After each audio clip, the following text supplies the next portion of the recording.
everyone, and welcome to another video from Vandike. Today I'm going to talk about a subject that maybe a lot of you are interested in and would like to know more about it, which is called the chords, how to create chords, how the chords that you hear all day in many songs such as A minor, E minor, diminished, and all that. How are they made? Where do the idea come from? So, before that, let me give you a brief definition of a chord. So, a chord is simply playing 3 notes or more at a time, or at least when they ring together, when the notes ring together, because you might be playing in arpeggios. But this can be a very general definition for chords.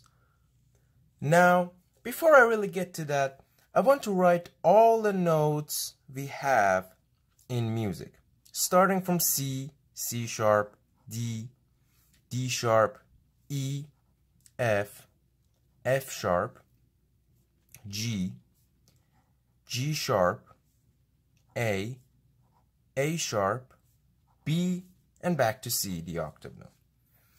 So, as you probably know, the difference between each of these notes is 1 semitone. And 2 semitones, it's called a full step. So, 2 semitones equals 1 full step. Meaning from C to D, it's 2 semitone or it's 1 full step.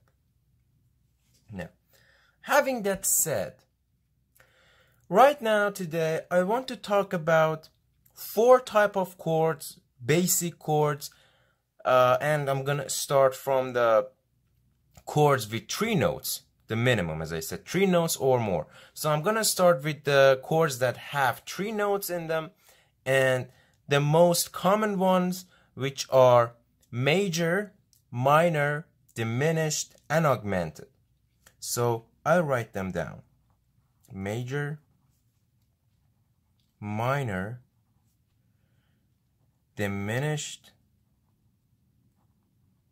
and augmented.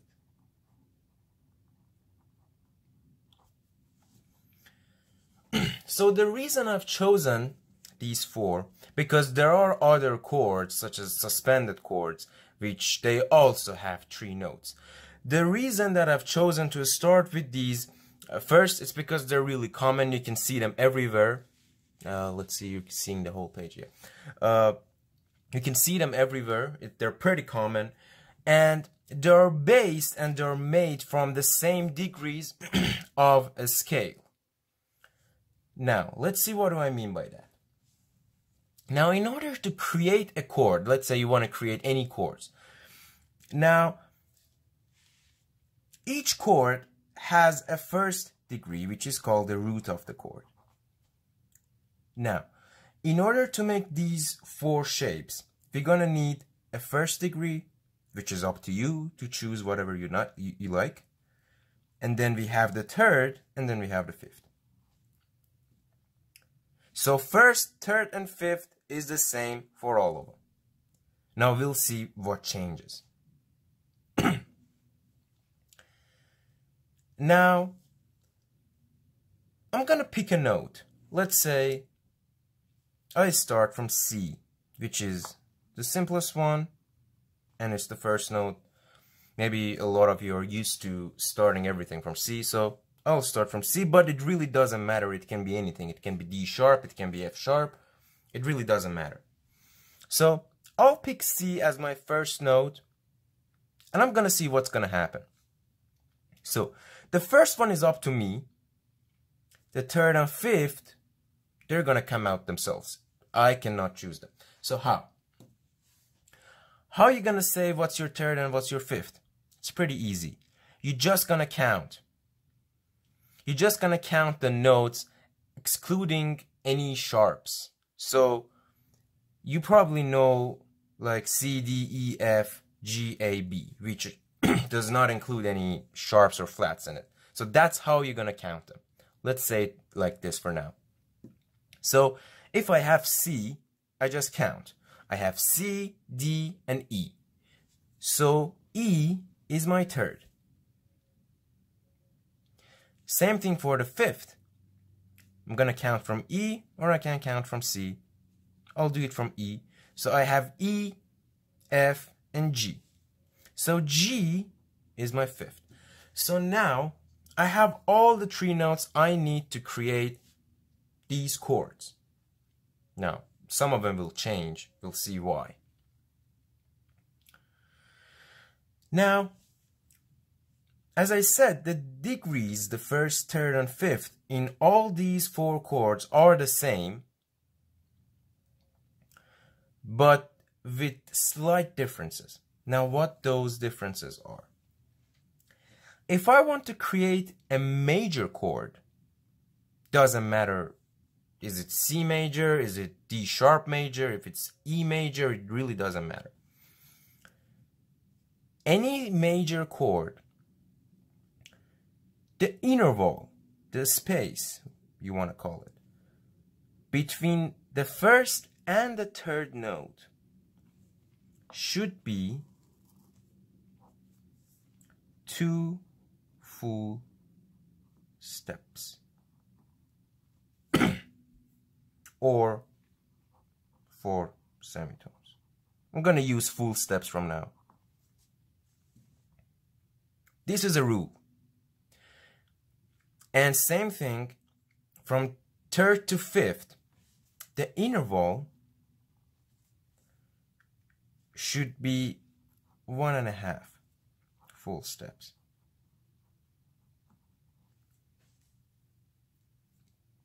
Now, let's see if it's really ease for C major. So, we have C and then we have E. So C to D, it's 1 full step, because you have C to C sharp and then you have C sharp to D, you have 2 semitones or 1 full step. Then you have D to E. Again, you have D to D sharp, which is 1 semitone, and then you have D sharp to E, which is another semitone, and then you have 1 full step. So between C to E, you have 2 full steps, which is what we're looking for actually. Same thing here. Let's check E to G. So E to G, you have E to F, which is 1 semitone, and then you have F to F sharp, which is another semitone, and then you have F sharp to G, which is another semitone. So you have 3 semitones or 1.5 full step. So E to G is also 3 semitones or 1.5 full steps. So I can say if I start from C, then C to E and E to G fits the measurements that I'm looking for. So right now, without any manipulations, I have C, E, G, and I have a C major chord. Now, the notes remains the same. Let's see how it's going to be if we want to have, for example, a C minor chord. Now, in order to have a C minor chord, these two changes, meaning you have to have 1.5 full step between your first and third, and you're going to have 2 full steps between your third and fifth.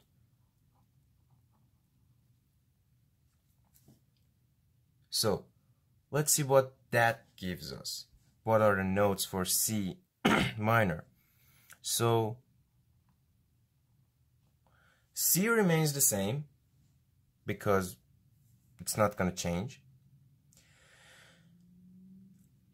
And if you really pay attention, if you notice, you cannot actually change C or G. You cannot change the first and last.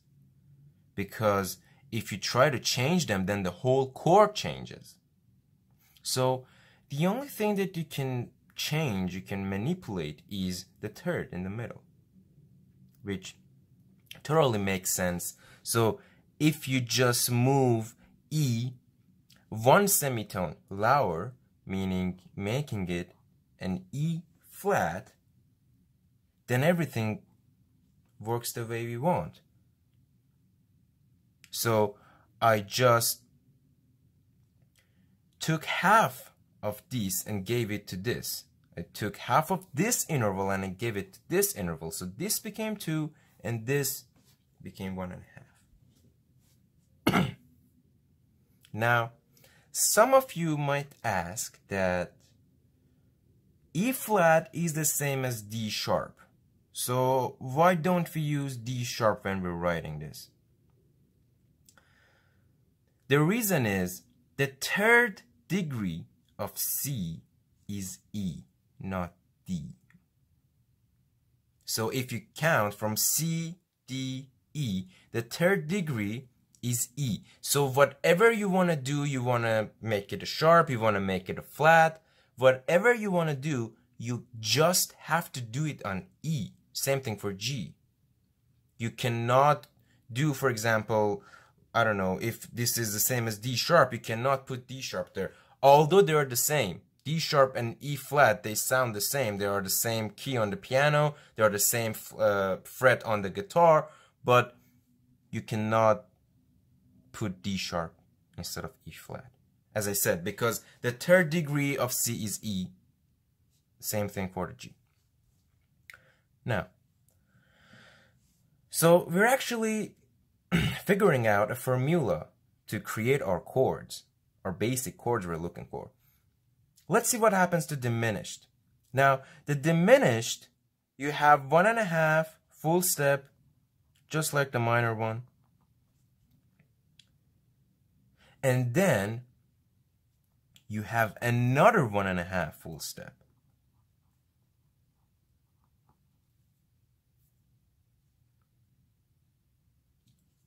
So let's see what that gives us the notes. So C to E flat is the same because these two, nothing changes. And then these two should become 1.5. So we have a G flat here.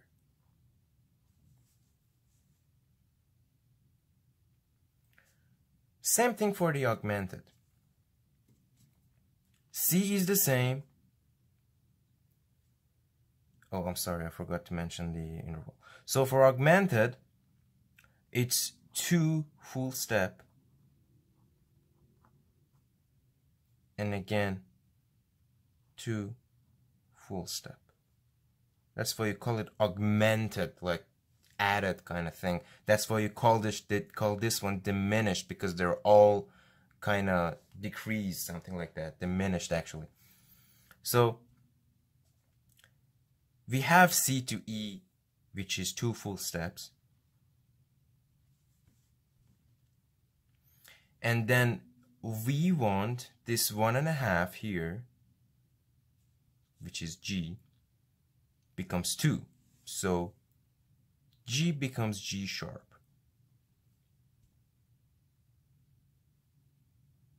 So it's pretty logical. It's not something really confusing. You have just 4 formulas for creating major, minor, diminished, and augmented chords. That's all you need to know. So for major, 2 between first and third, and 1.5 between third and fifth. For minor, 1.5 between first and third, 2 between third and fifth. Diminished, both 1.5, and augmented, 2 full steps for both. So that's it. There you have it, your basic chords.